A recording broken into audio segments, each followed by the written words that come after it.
सभी का स्वागत है हमारे YouTube channel study with Dharmveer PD class में। फ्रेंड्स, आज हम फिर से एक नई वीडियो को लेके आ गए हैं।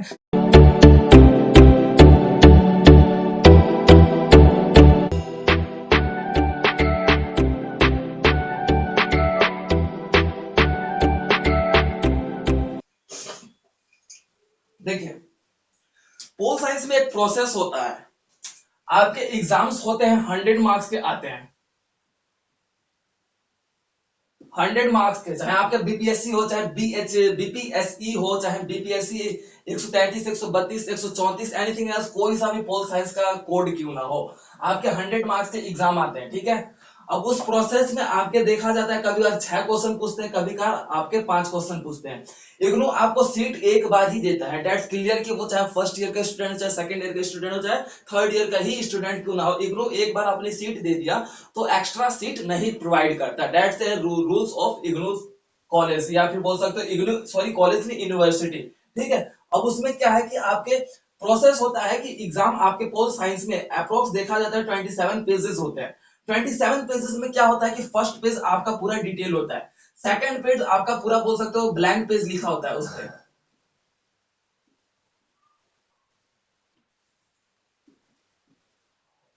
ब्लैंक पेज होता है, थर्ड पेज से हमारा स्टार्ट होता है। यानी कि फर्स्ट पेज आपका चला गया, यानी कि बच्चे कितने 26 पेज, और उसके बाद आपका ब्लैंक पेज चला गया, बच्चे कितने आपके 25 पेज। 25 पेज में आपको आंसर लिखना होता है, यानी कि 25 पेज में आपके आंसर को पूरा डिटेल में क्लियर करना होता है। ये आपके इग्नू के यूनिवर्सिटी, यानी कि इग्नू यूनिवर्सिटी का ये आपका प्रोसेस है कि किस तरीके से ये आपका देखा जाता है। एंड सेकंड ऑफ थिंग कि अब यहाँ पे कोई भी स्टूडेंट प्रॉपर आपके पूछे जाते हैं एग्जाम में, आप देख लेना क्या है आपका टोटल पेज कितने हो गया, 25 page. Am I right and not? अब आपके क्वेश्चन अगर 6 पूछता है तो इस 6 को हम 25 को डिवाइड कर देंगे 6 से। इतना तो पढ़ा रखा होगा कि कौन से कितने पेज आपके कवर किए जाएंगे, कितना आ जाएगा 24। 24 कितने बार में जाएगा, 4.5 में चला जाएगा। Am I right and not? 4.5 approx देखा जाएगा। ठीक है, 6 चौके 24 हो गया ना, 6 हो गया। बच्चा हाँ, पेज आपका देखा जाए 4.5 पेज हो गया। अगर क्वेश्चन आपका देखा जाता है कि पांच पांच पूछता है तो 25 अपॉन में आप जो 25 अपॉन में 5 आ गया, तब ये आपका बोल सकते हो प्रोसेस 5 पेज। इट मींस कि आपके जितने क्वेश्चंस होते हैं, अगर 6 क्वेश्चन पूछ रहा है आपका इग्नू यूनिवर्सिटी, आपके पूछ रहा है 6 क्वेश्चन, तो वो आपके आपके 4.5 पेजेस में आंसर को कवर करना होता है। That's clear and not? अब उसके बाद अगर आपके 5 क्वेश्चंस पूछता है तो 5 क्वेश्चंस में आपके इग्नू कितना, यानी कि आपको देखा जाता है एक पेज, एक क्वेश्चंस आपके आंसर कितने होते हैं, 5 पेज के। क्यों? क्योंकि भाई आपके टोटल पेज कितने हैं, 25, और हमने 5 क्वेश्चंस देखे हैं, तो 5 को डिवाइड कर दिया, बल्कि 25 को हम 5 से डिवाइड कर देंगे तो कितना आ जाएगा आपका, 5 पेज आ जाएगा, अगर 5 क्वेश्चन पूछ रहा है तो। अदरवाइज ज्यादातर वो 6 क्वेश्चन ही पूछता है आपके पोल साइंस के सब्जेक्ट में। यहां तक सभी स्टूडेंट को क्लियर हो गया क्या प्रोसेस है? अब देखना पर्टिकुलर, ये आपकी इग्नू की सीट होती है। आपका सीट भी देख, तो वो चौड़ाई इतनी नहीं होती, चौड़ाई भाई इतनी होती है, ये पतली चौड़ाई होती है। ठीक है, देख लो चौड़ाई, देख लो, एक मिनट समझ लो। अब यहाँ पे आपके लाइंस होते हैं। अब भाई हम यहाँ पे क्वेश्चन नंबर 1 लिख देते हैं। क्वेश्चन नंबर 1 आपका ब्लैक पेन से लिखा जाता है। मान लो कि यहाँ पे बोल सकते हो कि क्या बोल सकते हैं, तुलनात्मक, कंपेरेटिव गवर्नमेंट, जो तुलनात्मक राजनीति बोल सकते हो।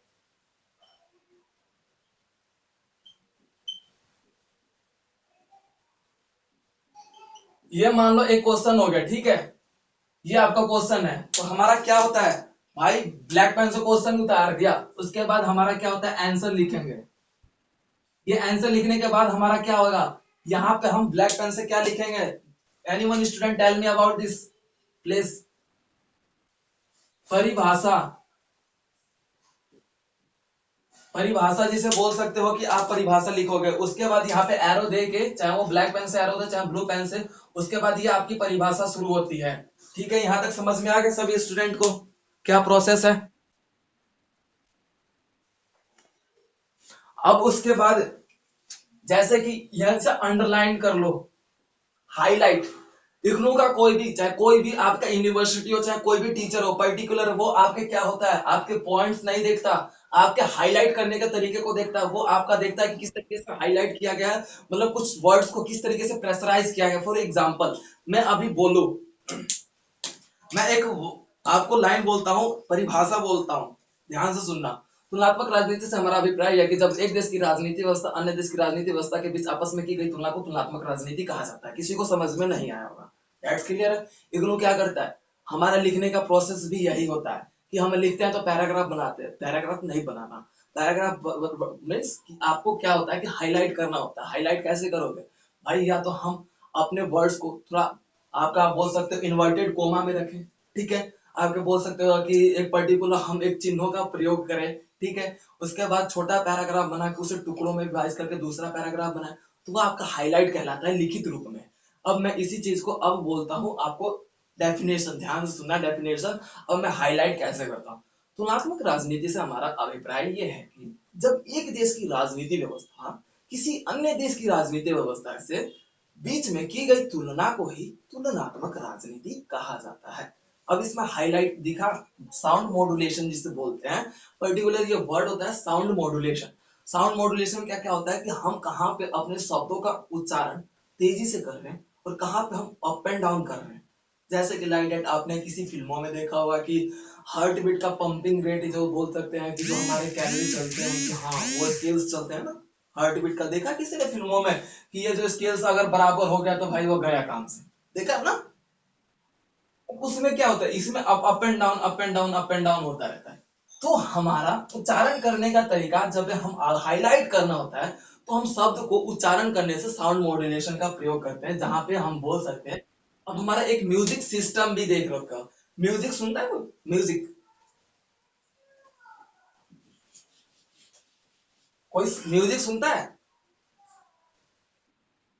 म्यूजिक में भी देख लेना, जहां पे अगर वॉइस तेज आती है तो उसका अप एंड रेंज होता है और डाउन रेंज होता है, इस तरीके से रेंज होता है। आप लोग ध्यान से सुन देखना, कभी नोटिस करना, ठीक है। तो यही तो है कि क्या कह रहे हो।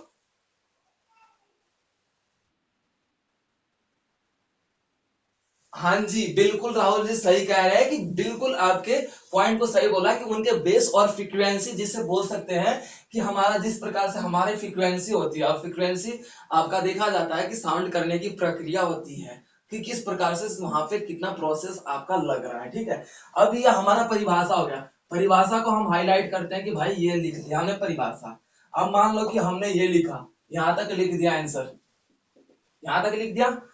हम नेक्स्ट लाइन में लाइन छोड़ के नहीं लिखना कभी भी, स्टूडेंट को ध्यान सुनना कि लाइन छोड़ के कुछ नहीं लिखना। मैं बता रहा हूँ कहाँ पे लाइन छोड़ना है कहाँ पे नहीं। ये पहला पेज है, ये भी ध्यान रख लो कि फर्स्ट पेज है ये। अब उसके बाद ये आपका प्रोसेस आ जाएगा नेक्स्ट लाइन पे, ठीक है। अब ये जो परिभाषा है, ये वाली जो दूसरी लाइन स्टार्ट करोगे तो यहाँ पे ना लिखे इसके बराबर परिभाषा लिखो। अब उसके बाद यहां से लाइन स्टार्ट करो, क्लियर है, लाइक दैट। मैं अभी आप लोगों को पूरे बच्चे की तरह समझा दे रहा हूँ। जैसे ही किसी ने देख रहा है, यहाँ पे दिख रहा है आप लोगों को कैसे लिखा है, दिख रहा है क्या। अब अब दिख रहा है, देखो यहाँ पे ये क्या है हमारा, हमने यहाँ तक लिखा और उसके बाद सेकंड लाइन लिखते हैं ना तो वो यहाँ से स्टार्ट करते हैं, उसके बाद यहाँ से स्टार्ट करते हैं। अब देखो यहाँ से हमारा हाईलाइट हो गया। यहाँ पे आपका वर्ड एग्जामिनर है ना दूर से पकड़ लेता है, लेकिन अगर आपका क्या होता है कि ये जो प्रोसेस होता है यहाँ से हम यहीं से लिख देंगे तो भाई ये वर्ड इसी में मिल जाएगा, लगेगा कि ये अलग नहीं है, ये एक ही है। इसीलिए एक में ना करने के लिए यहाँ पे नहीं लिखा जाता। क्लियर होगा सभी स्टूडेंट को।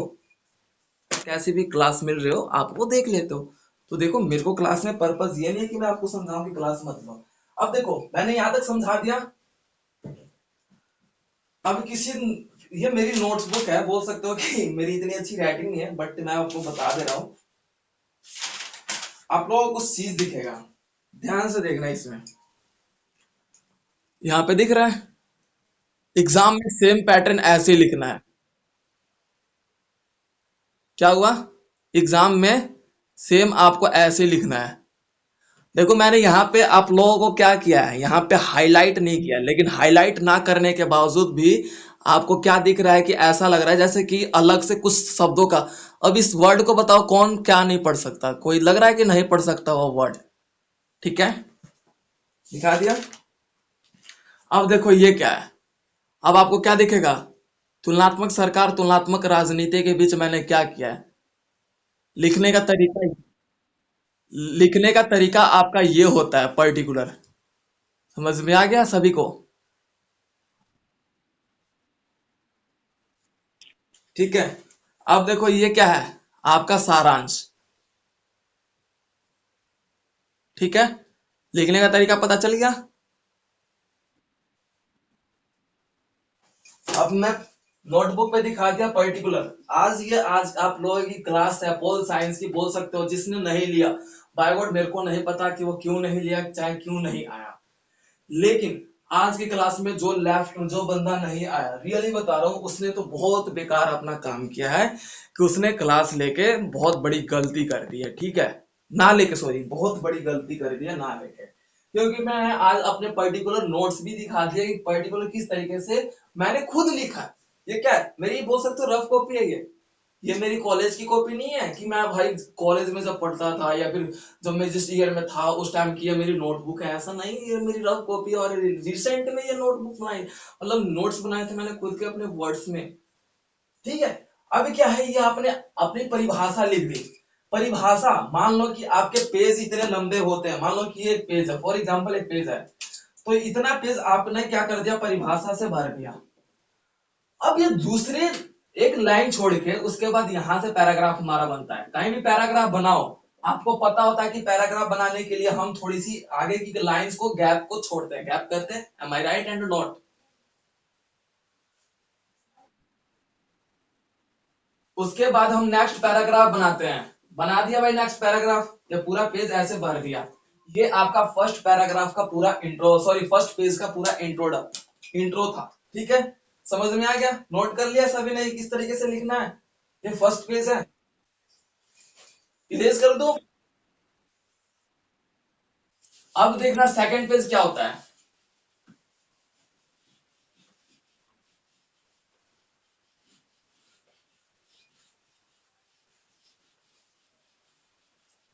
अब ये जो यहाँ पे सेकंड पैराग्राफ बनाओगे ना, तो इस पैराग्राफ में आप क्या लिखोगे, लिख सकते हो विचारों के थिंकर्स, यानी कि विचारक।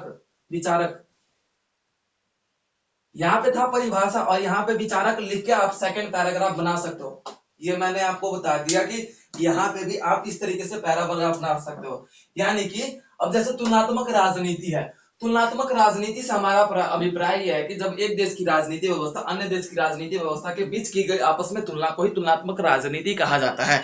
अब ये आपका प्रोसेस है। तो मेरे को ये बताओ कि इसके विचारक भी होंगे कोई, इसके विचारक? अरस्तु।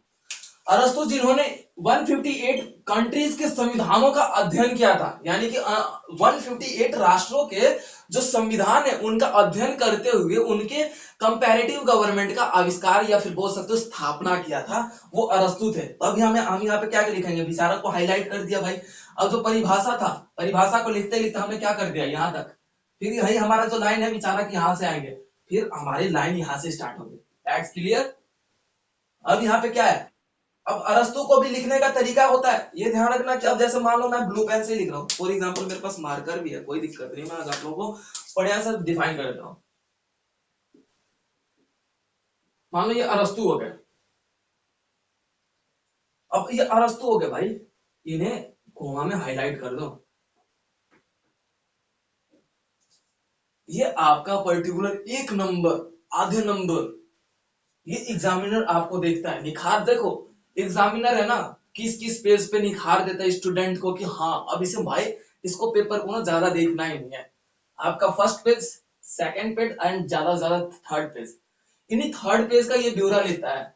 और बीच में कभी एक पेज को पलट के पूरा एक पेज को तो देख लिया, और फिर मान लो कि पेज नंबर 15 तक देख लिया, 16 भी देख लिया, वहां पे भी ठीक ठाक दिखा।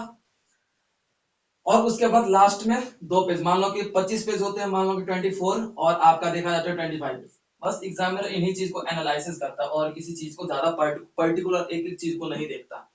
ये आपने पहले पेज को निखार दिया भाई, सुंदरता से निखार दिया, उसके बाद आपको कहीं भी मात खाने की आवश्यकता नहीं है। देखो अब यहाँ पे क्या है, अरस्तु मैंने कर दिया। अरस्तु जो कि एक यूनान के दार्शनिक के रूप में जाने जाते हैं, सर्वप्रथम उन्हीं के द्वारा 158 यानी कि 158 देशों के संविधान का अध्ययन करते हुए इनके द्वारा ही राजनीति, तुलनात्मक राजनीति को परिभाषित किया गया था। ये आपका लिखा जाता है, ठीक है। जो कि हम ये भी बोल सकते हैं अरस्तु को ही तुलनात्मक राजनीति का ज्ञाता या फिर बोल सकते हो पिता के रूप में जाना जाता है। ये आपका हो गया हाईलाइट करने का तरीका। यहां तक सभी को क्लियर है?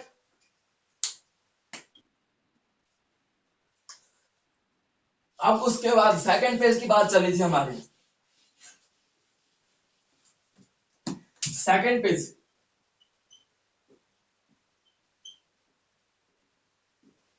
सेकंड पेज में जैसे मान लो कि हमारा पेज है, मैंने ऊपर लिख दिया, कोई बात नहीं। सेकंड पेज, सेकंड पेज में हमने क्या लिख दिया, आपके फर्स्ट पेज में आपके विचारक भी आ गया और परिभाषा भी आ गया। अब तुलनात्मक राजनीति में हमें अंतर बताना था। तुलनात्मक यानी कि कंपैरेटिव राजनीति, अब बोल सकते तुलनात्मक राजनीति और सरकार के बीच अंतर। भाई दो तरीका है, या तो आप लाइन खींच दो जैसे मैंने आपको नोटबुक में दिखाया। अब एक तरफ तुलनात्मक राजनीति है मैंने,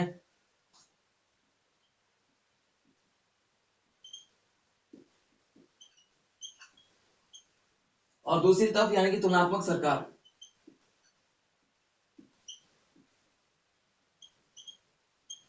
हो गया? ध्यान से सुनना। जैसे अगर कोई इस पैटर्न को कोई फॉलो करता है, जैसे मैंने आपको नोटबुक में दिखाया, मान लो ये स्टार से हाईलाइट हो। हाईलाइट करने का भी तरीका होता है। अब आपने एक दो लिख दिया, ये चलो अलग हो गया। हाईलाइट करने का तरीका होता है एक स्टार यूज करो, इसे स्टार बनाओ, कुछ यूनिक, कुछ बोल सकते हो कि अलग, मतलब अपने आप को स्मार्टनेस दिखाओ। देखो इंसान है ना, दो तरीके से काम करता है, एक बॉडी के श्रम से काम करता है और दूसरे एक माइंड के श्रम से काम करता है। जो इन वो माइंड के श्रम से काम करने वाला इंसान है, वो अपनी लाइफ में पर्टिकुलर हमेशा सक्सेस होता है। ये बात ध्यान रखना, चाहे वो आपका कोई भी इंसान क्यों ना हो। बॉडी से जो आप बोल सकते हो कि श्रम करने वाला इंसान होता है, वो अपनी लाइफ में कभी भी इस प्रकार सक्सेस नहीं हो सकता जिस प्रकार से आपका देखा जाता है कि माइंड से सक्सेस, माइंड से आपका देख सकते हैं कि जो आपके पर्टिकुलर देखे जाते हैं यानी कि मस्तिष्क के रूप में जाने जाते हैं, उनका जो है माइंड यूज करने का, इट मीन्स मैं आप लोगों को प्रोसेस बता रहा हूँ। जो ये ऊपर वाला स्तर रहता है, इसमें हमारा दिमाग होता है। दिमाग से जो काम करने वाले इंसान होते हैं ना, वो लाखों करोड़ों रुपए कमाते हैं। लेकिन यहाँ से काम करने वाले लोग होते हैं ना, यहाँ से इसके नीचे, वो आपके बोल सकते हो कि जो गुजारा कर सके उतना कमाते हैं। अब मेरे को आप लोग बताओ कि यहाँ से काम करने वाले लोग कौन कौन से हैं और यहाँ से काम करने वाले लोग कौन कौन से आते हैं। अब मेरे को जल्दी जल्दी बताओ, फटाफट जल्दी से। मैं आप लोगों को कुछ बता रहा हूँ कि आपके एग्जाम को किस तरीके से आप मार्क्स को नहीं कटने दे सकते। देखो हमारा रीजन क्या होता है कि मार्क्स को कैसे भी नहीं कटने देना। अब मान लो कि भाई मेरे को कोई टॉपिक नहीं भी आता, लेकिन हर चीज मेरे को परफेक्टली आंसर को कैसे डिफाइन करना है, कैसे एक्सप्लेन करना है, कहाँ पे मेरे को इन्वर्टेड कॉमा का इस्तेमाल करना है, कहाँ पे मेरे को क्वेश्चन मार्क लगाना है, कहाँ पे मेरे को पुनरावृत्ति लगाना है, वो पर्टिकुलर आपको देखा जाएगा कि वो इंसान का मार्क्स अगर नहीं भी आता है तो उतना नहीं कटता जितना किसी को आते हुए भी ज्यादा कट जाता है। मानते हो इस बात को?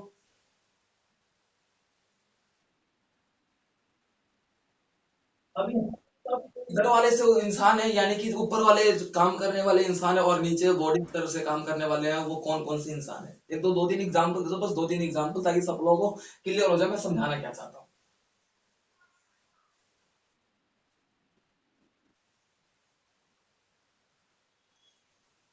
इंजीनियर को बोल सकते हो, सॉफ्टवेयर हो गया, सॉफ्टवेयर इंजीनियर हो गया, ठीक है।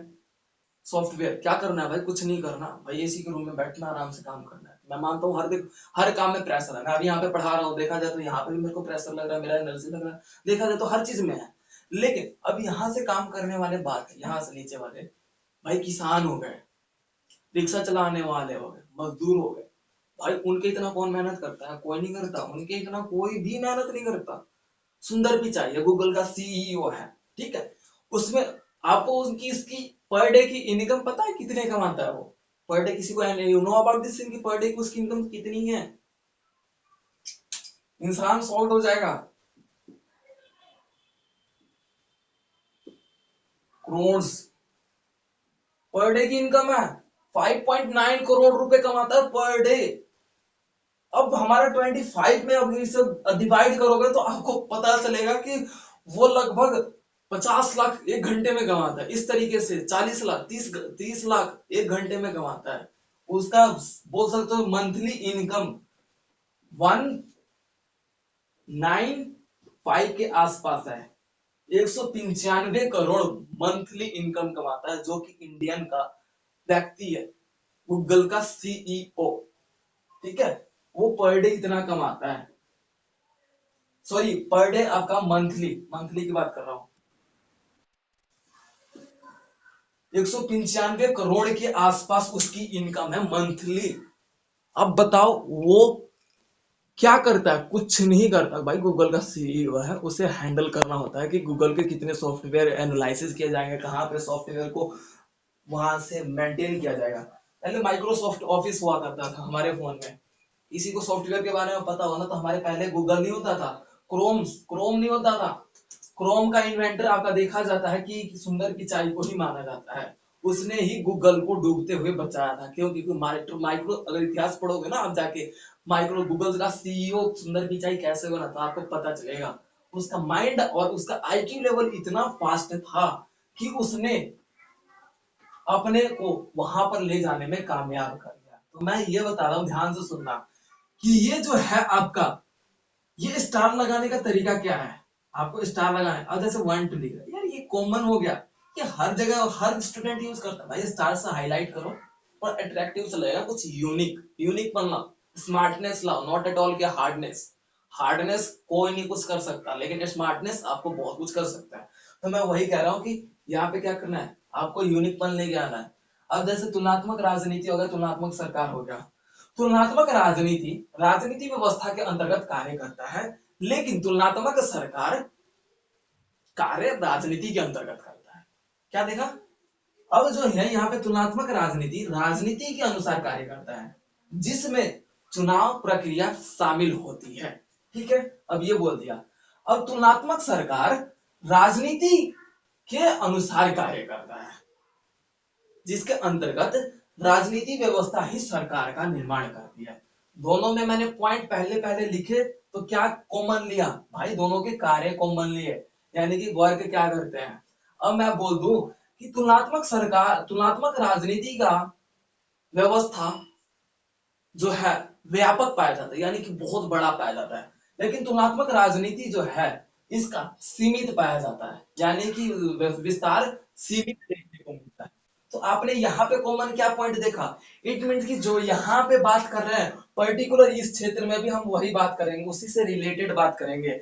ये भी आपके एक पर्टिकुलर एग्जाम पैटर्न का हिस्सा माना जाता है। ये ध्यान रखना, सभी स्टूडेंट को मैं बोल रहा हूँ, वो फाइनली समझ लो इस बात को। यहाँ पे अगर किसी को क्लियर नहीं हुआ तो फिर से एक बार पूछ लो कि हाँ सर क्लियर नहीं हुआ, मैं आप लोगों को बता दूंगा। ध्यान से जल्दी जल्दी फास्ट। क्लियर हो गया सभी को? ठीक है। मान लो कि यहाँ पे आपके जानते हो इग्नू के सीट में अगर इस तरीके से बॉक्सेस बना के आप लोग करते हो, तो आपके 4 ही सब हेडिंग बनते हैं, ज्यादा से ज्यादा 3 बनते हैं। तो पहले सेकंड पेज पे ये आपका सब हेडिंग बन गया। अब हम अंतर बताना है, हमारा क्वेश्चन क्या है, तुलनात्मक राजनीति के बीच अंतर, तुलनात्मक सरकार और तुलनात्मक राजनीति के बीच अंतर बताना है। तो भाई हमारा क्वेश्चन क्या है भाई? डिफरेंट बताना है। तो ज्यादा हम बात किस पे करेंगे? डिफरेंट पे बात करेंगे। बोल सकते हो कि ज्यादा हमारा फोकस पॉइंट कहाँ रहेगा? डिफरेंट पे बात रहेगा। That clear? यहाँ तक समझ में आ गया? मैंने पूछा कि भाई गधा रेस में दौड़ेगा, तो आपका क्या है? दौड़ाने का काम है। इट मीन्स कि क्या है कि आपका देखा जाता है कि मैं तुलनात्मक राजनीति के बीच अंतर पूछा हूं, तो भाई परिभाषा एक पेज का लिख दिया, बहुत हो गया। अरस्तु भी आ गया, विचारक भी आ गया, सब चीज आ गए उसमें। लेकिन अब क्या है, इनके अंतर बताने, तो इस पे हमारा ज्यादा फोकस रहेगा। तो फर्स्ट पेज, सेकंड पेज पे आपका ज्यादा से ज्यादा कोई भी स्टूडेंट लिखता है ना, तो 3 ही अंतर बता पाता है, अगर कोई बीच में इस तरह से डिफाइन कर देता है तो। क्यों? क्योंकि इग्नू का जो सीट होता है बहुत कम चौड़ा होता है। ठीक है, तो चौड़ाई अगर आप लोग स्केल ही खींच दोगे तो वो और हाफ हो जाता है। तो इसीलिए चौड़ाई ना होने के कारण जो आपका सब हेडिंग बोल सकते हो कि आपके पॉइंट्स बनते हैं 3 ही बनते हैं। अब उसके बाद सेकंड पेज हो गया, आपका थर्ड पेज आता है। थर्ड पेज पे भी मिनिमम आपके अंतर आपके 6 होने चाहिए। डिफरेंट कितने हो चाहिए?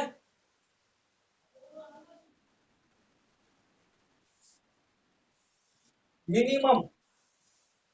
पहले सेकंड पेज पे भी 3 हो गए, थर्ड पेज पे भी 3 हो गए। अब बात कर रहे थे फोर्थ पेज की।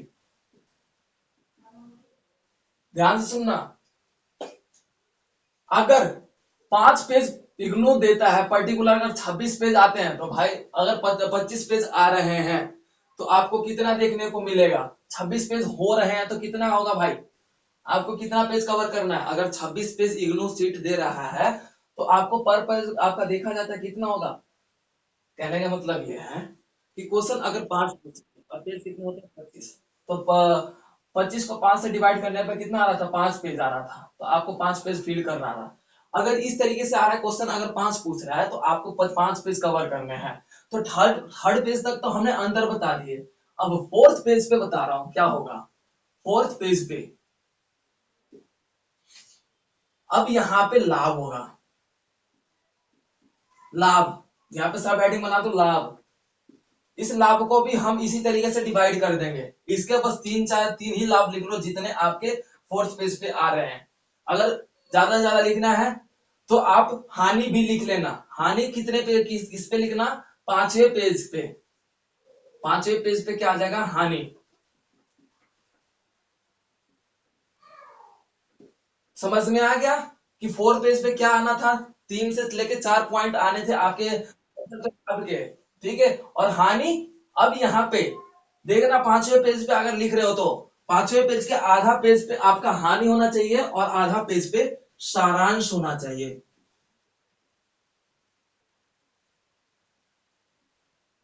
सारांश जिसे पर्टिकुलर आपका कंक्लूजन के नाम से जाना जाता है। जैसे कि मान लीजिए कि किसी भी चैप्टर का जो समरी बोला जाता है, 12th 11th में किसी ने पढ़ा होगा कि समरी किसे बोलते हैं। ठीक है, आंसर हमने जो लिखा है उसके अकॉर्डिंग पर्टिकुलर आपको डिफाइन करना होता है। ध्यान सुन लिया सभी स्टूडेंट ने? अब याद रखना, अगर आपको एक क्वेश्चन में 4.5 पेज ही कवर करना है तो ध्यान रखना क्या इसका प्रोसेस है। एक और बात, जो क्वेश्चंस आपको पर्टिकुलर अच्छे तरीके से आता हो, जो क्वेश्चन आपको पर्टिकुलर सबसे अच्छे तरीके से आता है, पहले आप क्वेश्चन पढ़ो। ये मत लिखो आंसर लिखना डायरेक्ट मत स्टार्ट करना। बेवकूफी होती है स्टूडेंट्स की, सबसे बड़ी बेवकूफी होती है कि वो क्वेश्चन मिले और जो मतलब आंसर क्वेश्चन लिखा और याद करना शुरू, लिखना शुरू कर दिए। पहले क्वेश्चन को पढ़ लो, क्वेश्चन पेपर को बढ़िया से पढ़ लो कि कौन से क्वेश्चन आपको पर्टिकुलर आता है, उस क्वेश्चन को लेके चलो। उस क्वेश्चन में अगर मान लो कि हमारा बैठ रहा है आंसर, अगर क्वेश्चन 6 पूछ रखा है तो भाई हमारे 25 पेज होते हैं तो आपके देख रहा था 4.5 पेज आंसर कवर करना है। तो अगर जो क्वेश्चन परफेक्ट आता है उस क्वेश्चन में आप क्या करो? 5 पेज आंसर लिखो। कितना लिखो? 5 पेज आंसर लिखो। क्लियर हुआ? ध्यान रखना, आगे ध्यान रखना, ये सही बता रहा हूँ ये हकीकत है। आपके 5 पेज कवर कर दो। एक दो क्वेश्चन ही आते हैं भाई, सब बढ़िया थोड़ी तो बढ़िया तरीके से सब आने लगे तो इंटेलिजेंट ही ना बन जाए हम बालक। ठीक है, तो उस सिचुएशन में आपका क्या है कि आपका देखा जाता है 4 पॉइंट को आप देख लो कि आप 5 पेज में कवर कर दो। यहां तक सभी को क्लियर हो गया? अगर आंसर आपको 4.5 पेज में कवर करना है तो भाई मेरे तो 3 पेज में आपका देखा जाता है कि डेफिनेशन अंतर तक आ गया। यहाँ पे अंतर कितने पेज में आ गया? 3 पेज तक आ गया ना? 3 पेज तक अंतर आ गया था हमारा। थर्ड पेज पे हमारा अंतर आया था। अब 4.5 पेज ही हमें कवर करना है। तो भाई हमारे पास 1.5 पेज बचे। अब हमारा क्या लिखना है? यहाँ पे लाभ लिखना है। ठीक है, अब लिखने का तरीका क्या है?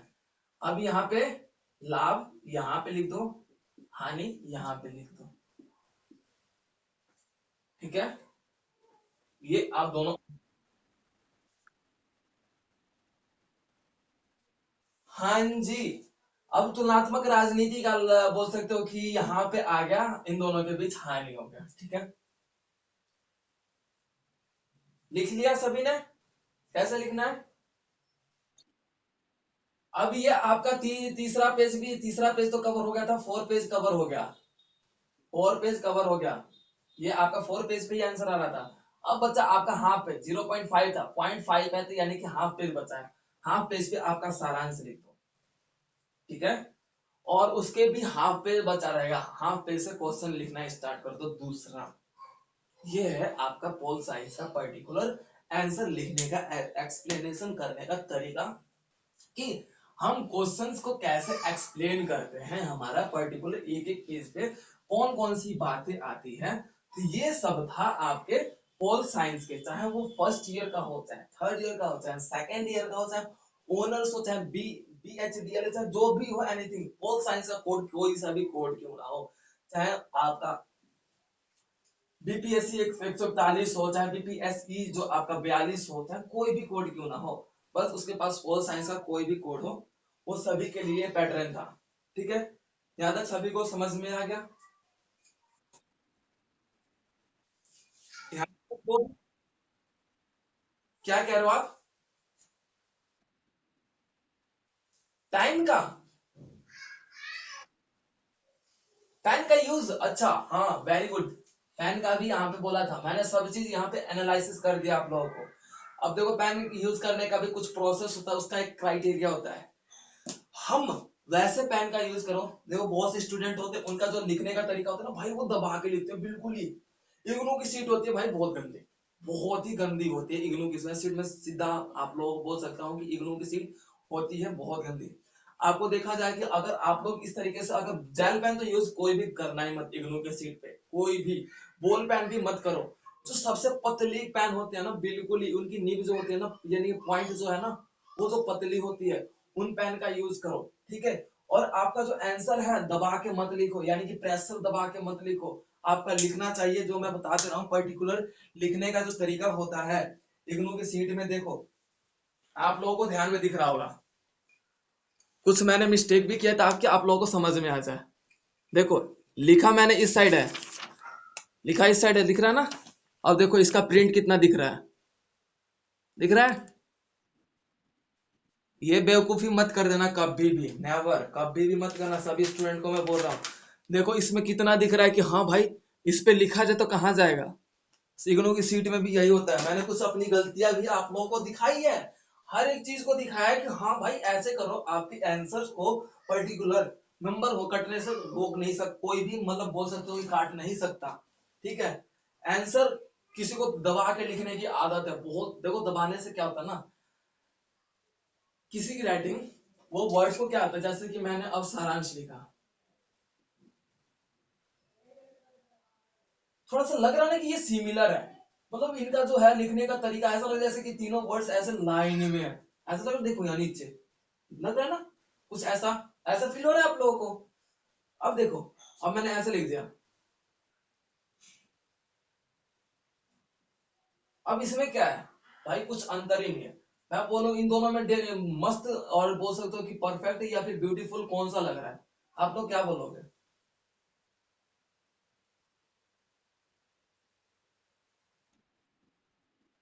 क्यों? क्योंकि भाई इसकी लिखने की तरीके देखो, सारे वर्ड्स इक्वल है। देखो, कोई कोई स्टूडेंट क्या होता है कि हल्के लिखने में ही उनका क्या होता है कि इस तरीके का राइटिंग आता है, कोई कोई दबा के लिखने से उनकी राइटिंग इस तरह की आती है, तो वो राइटिंग की वजह से आपके दबा के लिखते हैं। ये भी मैंने कारण बता दिया दबा के लिखते क्यों है। कोई कोई हल्के पेन से यूज करके ना आपकी ना राइटिंग इतनी मस्त लिख देता है।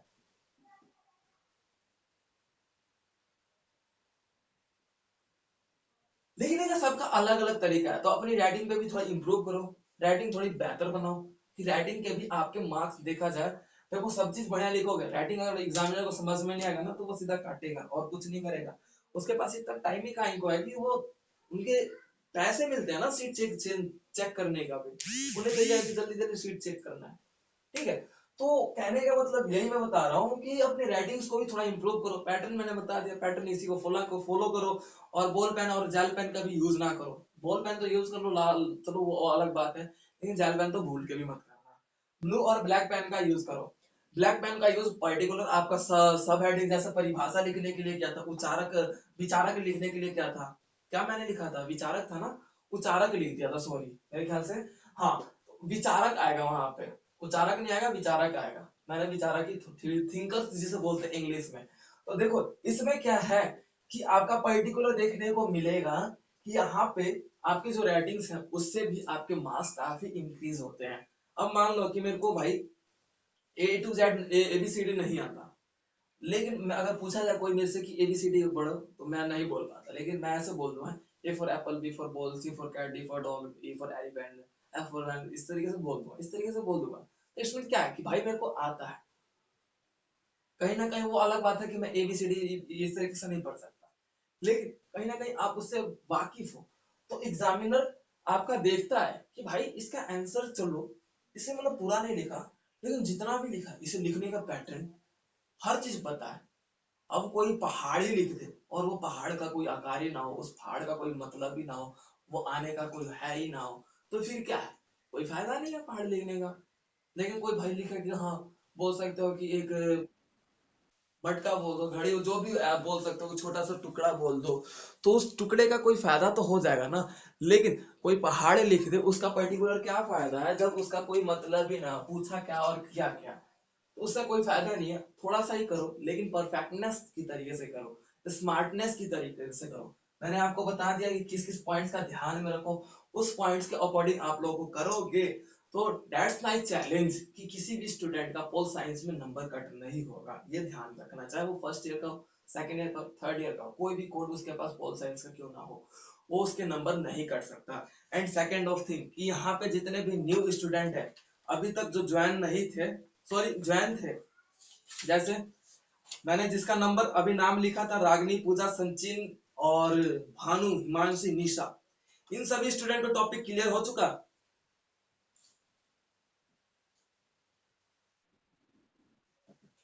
कुछ लगा? अभी तक आप लोगों को क्या लगा कि कौन सी गलती आप लोग करते हुए आ रहे थे?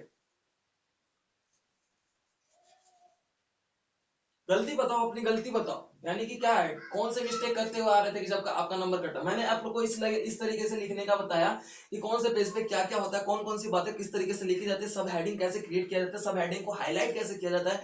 और हाईलाइट करने का भी, जैसे हमारा विचारक का नाम नहीं, जैसे अरस्तु का लिखा था मैंने, तो उसे बोल सकते हो, मतलब बोल सकते हो कोमा में कैसे मतलब रख के उसे हाईलाइट किया गया था। ठीक है, तो आप लोगों ने ऐसा किया था कभी? मैं रियल बता रहा हूँ, दो में से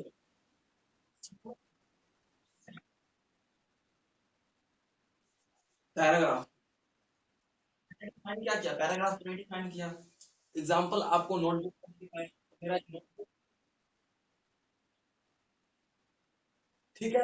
अब मैंने अंतर भी लिखा था, तो अंतर, दूसरा अंतर लिखने के लिए क्या आपको दिखाया था, आपको नोटबुक दिखाया ना, कि दूसरा अंतर भी लिखने के लिए मैंने क्या किया, पर्टिकुलर उसका लाइन छोड़ा। देखो ये भी आपको छोड़ना जरूरी है, ये लाइन छोड़ा है ना मैंने। अब देखो मैंने ऊपर, ये रफ कॉपी है मेरी, ये जब मैं यूज करता था तब की रफ कॉपी है ये। अब आपको दिख रहा है कुछ अलग तरीके से, तो ये तब होगा जब आपको पर्टिकुलर पता होगा, तो आपके मार्क्स, बेशक आपको वो क्वेश्चन पूरा पूरा लिखने नहीं आता हो, 4 पेज नहीं भरने आता भाई, भाई आप 3 पेज ही भर दोगे ना। तो अगर इस तरीके से इन छोटी छोटी बातों को ध्यान में रखोगे ना, आपके 20 में से 14 नंबर कहीं नहीं जाने को है, कहीं नहीं जाने वाले, 15 नंबर भी कहीं नहीं जाने वाले, अगर इस तरीके से लिखा हो किसी स्टूडेंट ने तो। अब बहुत से स्टूडेंट है, मैं आपको बताता हूँ, 100 में से अगर 100% की बात करो, तो यहाँ पे ओनली 5% होते हैं जो इन सभी बातों को, सभी A to Z बातों का ध्यान में रखते हैं। हाँ, एंड सेकेंड ऑफ थिंग, एक और बात,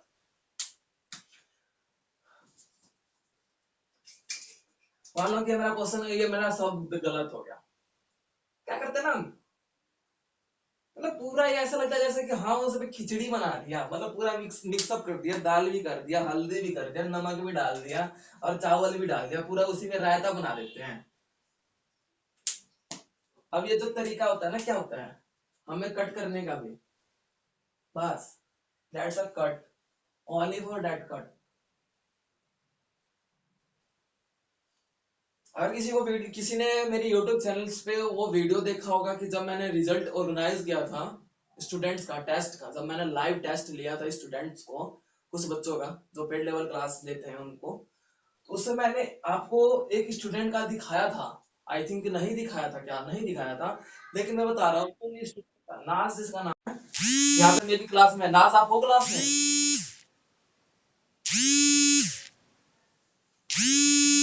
नाज आप क्लास में हो? हेलो, मेरी वॉइस आ रही है आप लोगों को?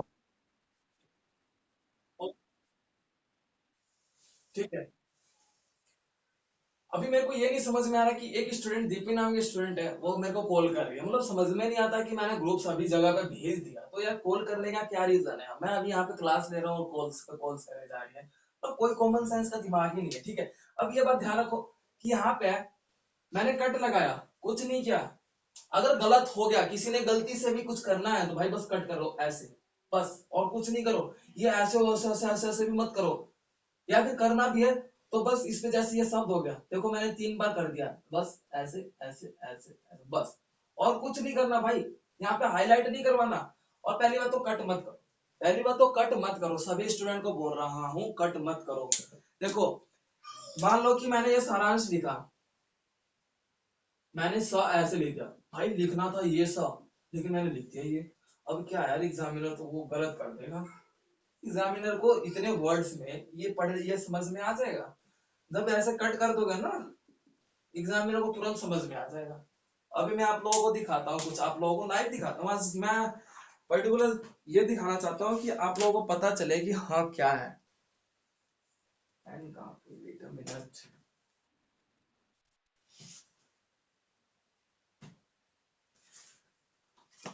इस पेज पे कुछ दिख रहा है? कुछ अलग सा नहीं दिख रहा ना? कटपिट कुछ नहीं दिख रहा? अब आप लोग बताओ कि मेरे को कुछ गलत नहीं है ना यहाँ पे? नहीं दिख रहा ना कुछ गलती? लेकिन अब देखो,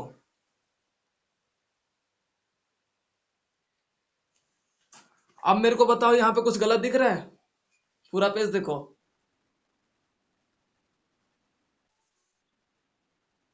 देखो मैंने वही लाइन खींचा, बस नीचे नीचे की तरफ, जो ऊपर वहां पे खींच के दिखा रहा था कि बस ऐसे लाइन तिरछी खींच दो।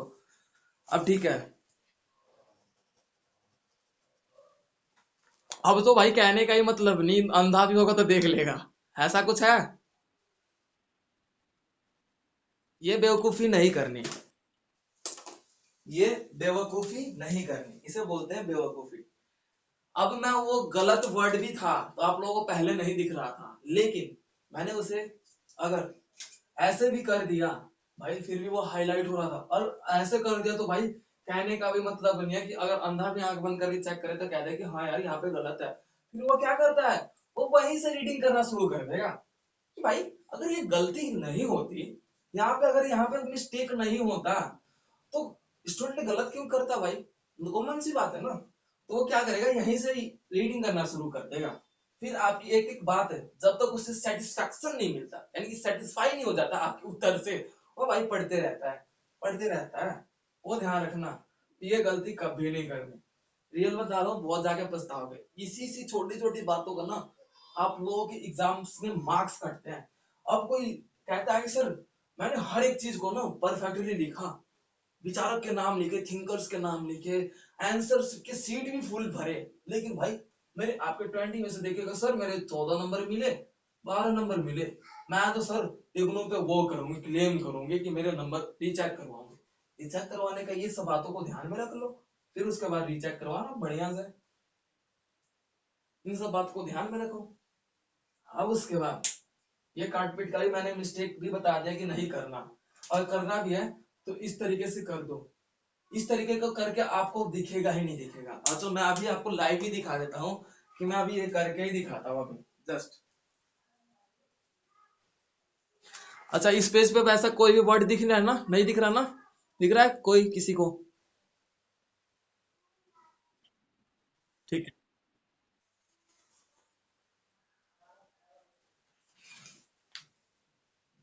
अब दिख रहा है थोड़ा बहुत भी? दिख रहा है कुछ? अरे इतना देर क्यों बता रहे हो, इतना देर क्यों लगा रहे हो? देखो मैं दिखा रहा हूँ आप लोगों को, यहाँ पे दिख रहा है तरीके।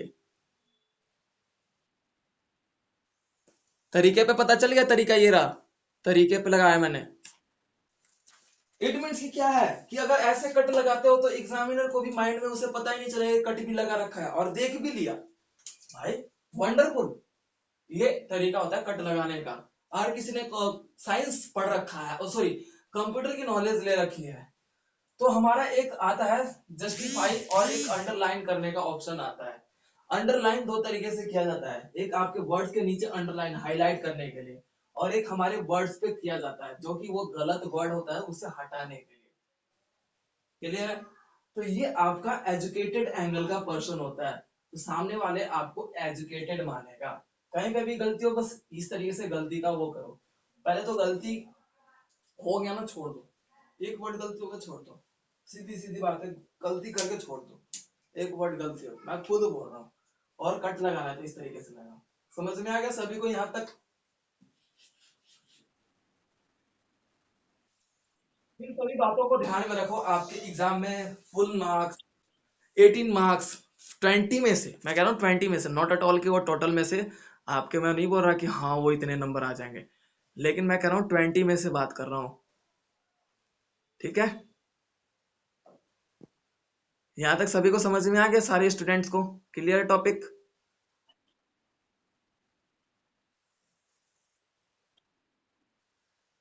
ओके। कि वही मत कि वो मार्क्स या क्या है।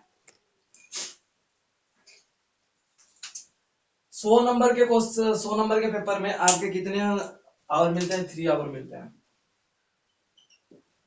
M I right and not?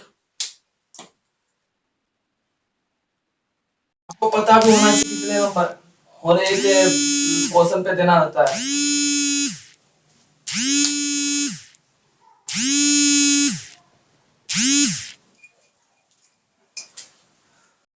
3 hours. आपके क्वेश्चंस कितने होते हैं, सॉरी पेज कितने होते हैं? 25 पेज कवर करने होते हैं। That's clear. 3 आवर्स में कितने मिनट होते हैं? 60 मिनट 1 आवर हो गया, फिर 60, 120 मिनट हो गए, फिर तीसरे आवर में 180 मिनट, 180 मिनट हो गए। अब 180 मिनट को 25 से डिवाइड कर दो, क्योंकि हमारे पास 25 पेज भरने के लिए है, तो 25 से ही करेंगे ना, am I right and not?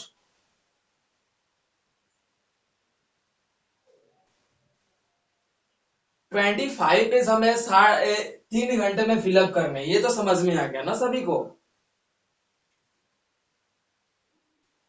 Hello? अरे तो बोलो ना कि समझ में आ गया नहीं आया। भाई 25 करने हमें 3 घंटे में करने हैं। अब 3 घंटे का मिनट निकाला जाए तो कितने मिनट हो जाते हैं? 180 मिनट हो गया। 180 मिनट को 25 से डिवाइड कर दो, कितना आ जाएगा? जो आपका उत्तर आएगा, इट मीन्स कि क्या आ जाएगा कि आपका पर्टिकुलर देखा जाएगा कि उसका जो आंसर लिखने का प्रोसेस है, इतने मिनट में हमारा आंसर एक पेज पे होना चाहिए। यानी कि 1 मिनट में हमारा एक पेज कितने मिनट में कवर होना चाहिए, वो आपका डिफाइन करता है। क्लियर हुआ क्या कह रहा हूं मैं? अभी मेरे को डिवाइड करके आप लोग बताओ कि कितने मिनट में एक पेज का आंसर होना चाहिए, यानी कितने मिनट में हम अपने एक पेज को कवर करते हैं। मेरे को जल्दी बताइए आप लोग।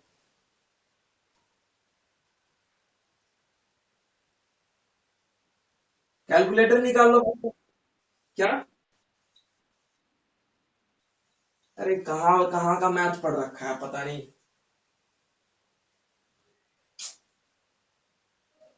डिवाइड कर लिया अनुपमा?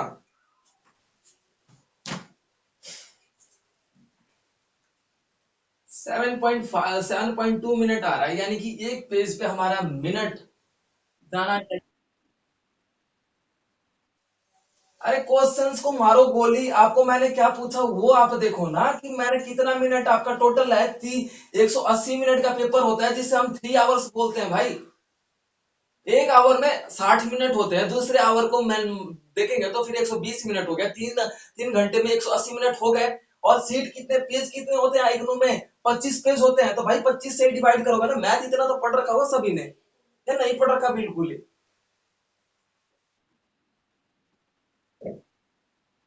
अब इसके बाद इसे डिवाइड कर दोगे, आपका कितना आ जाएगा, 7.2 मिनट आ जाएगा। यानी कि एक पेज पे पर्टिकुलर आपका 7 मिनट टाइम लगना चाहिए। ये है आपका 3 घंटा पूरा आप कवर करते हो तब। यानी कि भाई शुरू कर दिया, लिखते गए लिखते गए लिखते गए लिखते गए, तब जाके 7 मिनट एक एक पेज पे मिल रहा है। लेकिन पर्टिकुलर आपका टाइमिंग कितना होना चाहिए, एक पेज पे आपका 5 मिनट होना चाहिए। 5 मिनट में एक पेज कवर होना चाहिए, चाहे कुछ भी करो, 5 मिनट में इतनी स्पीड कर लो कि 5 मिनट में आपका पेज कवर होना चाहिए। ठीक है। अब मान लो कि 5 मिनट में एक पेज कवर होना चाहिए, तो भाई हमारे पास टोटल कितने पेज हैं, 25 पेज है। तो भाई हम इन्हें क्या करेंगे, गुना कर देंगे। 25 गुना 5 कितना हो गया, 25 25 हो गया, कैरी 2 चला गया, 10 12 कितना हो गया, 125 मिनट हो गए। यानी कि 1 घंटे 5 मिनट हो गए। ठीक है, क्लियर है। सॉरी, 2 घंटे 5 मिनट हो गए। यानी कि क्योंकि हमारा 120 मिनट, 120 मिनट में हम कितना बोलते हैं, 2 आवर्स बोलते हैं ना। एम आई राइट और नॉट। 2 आवर्स होता है। तो आपका 125 मिनट हो गया, यानी कि 5 मिनट को लेके चलते हो तो यानी कि अप्रोक्स आपके पास 50 मिनट रहता है। ठीक है, ये ध्यान से समझ लिया आप सभी ने।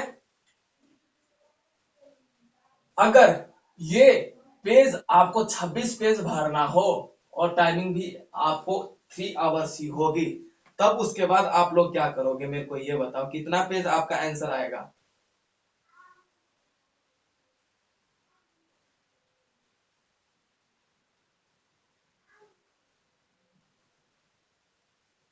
अप्रोक्स 6.9 मिनट आएगा, यानी कि बोला जाए 6.5 मिनट।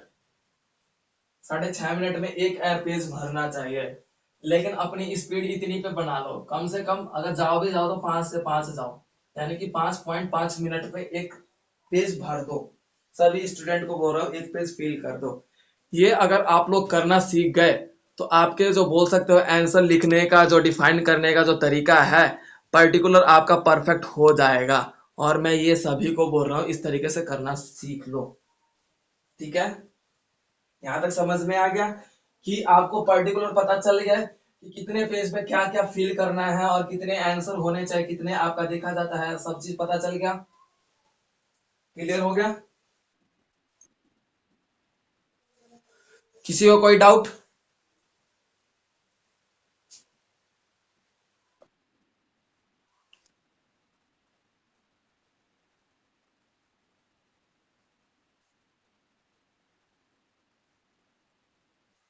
पहली बात तो यह है कि ध्यान रखना कि पेज कोई भी हो, पेज कभी भी आधा खाली मत रखो। चाहे वो उस आंसर को ऐसा लिखो कि वही पूरा आंसर उसी पेज पे आ जाए, पूरा पेज कवर कर ले। सेकेंड ऑफ थिंग कि आप खाली पेज करो, अगर ज्यादा आपकी मतलब कुछ बोल सकते हो कि नीचे की 2 3 लाइन है, तो वहां से दूसरा क्वेश्चन कभी मत याद लिखना। अगर लिखना भी है तो आपका हाफ पेज बचा है तब जाके दूसरा क्वेश्चन स्टार्ट करो उसके नीचे। अदरवाइज 3 से लेके 4 लाइन बची है तो दूसरा क्वेश्चन कभी याद लिखना मत स्टार्ट करो उसके नीचे। अगर हाफ पेज बचा है तब ही लिखना सेकेंड क्वेश्चन। अदरवाइज उस पेज को ऐसे ही रहने दो। 3 4 लाइन अगर खाली बची है तो सवाल पता चलेगा क्या है रीजन।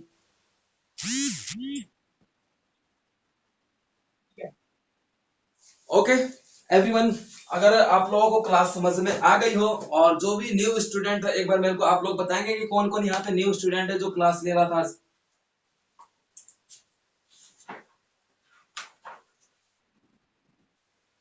क्या, निशा,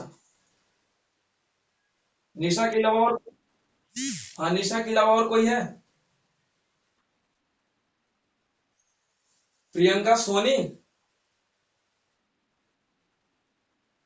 अच्छा, नहीं प्रियंका नाम से भी शायद कोई लड़की जो है नहीं, इसलिए मैं कह रहा हूँ। ओके ठीक है, एंड अदर कोई।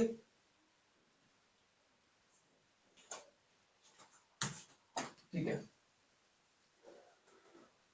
ओके एवरीवन, तो मैं बस ये कहना चाहता था कि जो आपकी जो ये क्लासेस है पोल साइंस की, पर्टिकुलर इसी तरीके से आंसर लिखना है। मैं या इसका पूरा वीडियो आप लोगों के लिए बना चुका हूँ। ये पर्टिकुलर आपको देखा जाएगा, यूट्यूब पे अपलोड कर दिया जाएगा। तो आप यहाँ से भी एनालिसिस करते हुए पूरे टॉपिक को क्लियर कर लेना। मैं शुरू से अंत तक इसकी पूरी वीडियो बना चुका हूँ, according to your board, not at all की मैंने लेक्चर के अकॉर्डिंग आप लोगों के नहीं बनाया है।